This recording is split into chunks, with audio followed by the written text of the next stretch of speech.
Show you how to make a felling cut called the dog tooth, and the dog tooth is for heavily leaning trees in the direction that you want to take it.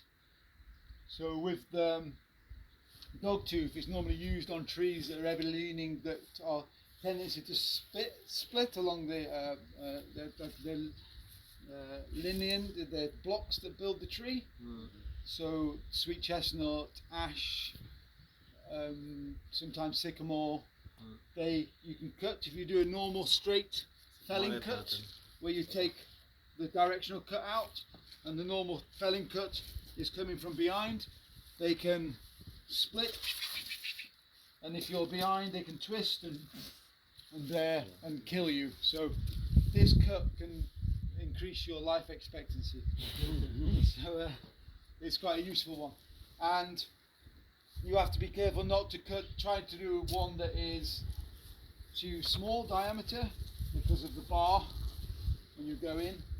So you take a directional cut, like the gob cut, for the direction you want to go, and then you're going to go in. So you're sort of better to see from this side really. So you go in from there, because this part of the saw is the kickback zone. And when you go in that way, you go like so. So you want to come in from this corner, and then I use my knee at the back to bore in, and then pop through to make a letterbox. And then you come forward for your hinge, so not cut through, because then you can go anywhere. So come forward a little, and then come back, and then pull out.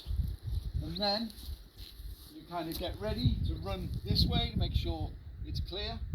You come in from the back to angle like this to meet the letterbox. So it comes down to the letterbox and it'll go super fast.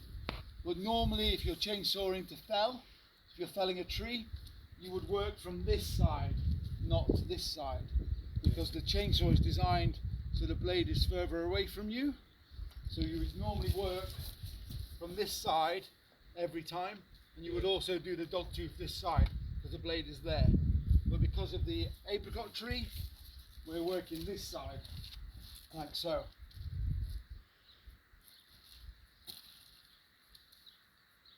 So I'll try and take it more this way, because there's still branches. So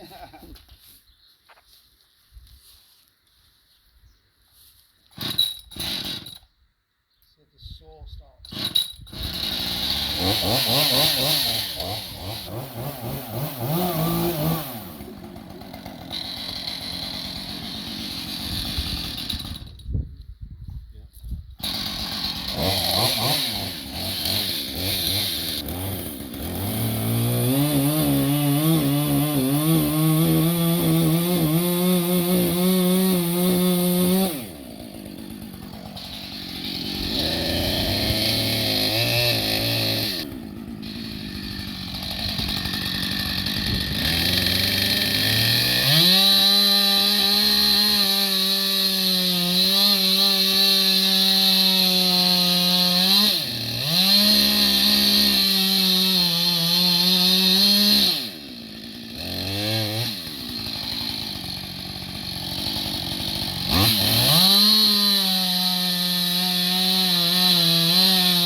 So you don't take too much.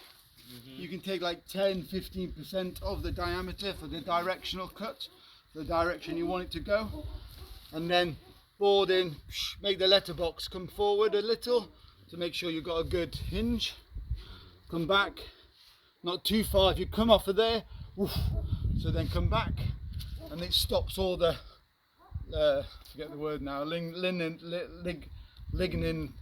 blocks that build to hold the tree in that direction, and then cut from the back to meet this, and then it's fast. It's really fun on big trees, but the bigger the tree, the more you want to keep a hinge here and not go too far forward. But how much would you make this if it was normal, like the maximum 30%? 110. What, of the hinge or the directional cut? The directional cut, if it was a straight tree.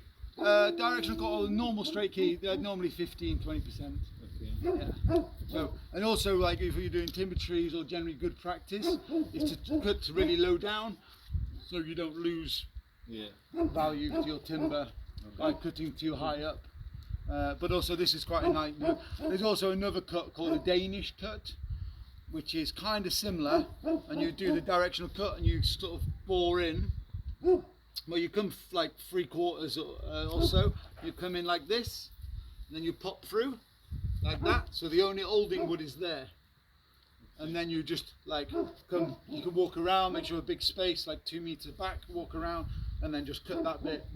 So, like a lot of modern foresters, they like this new cut now, the Danish cut. Well, these kind of 4 main cuts you need to learn for your sort of chainsaw test, like the straight felling one, the dogtooth one, the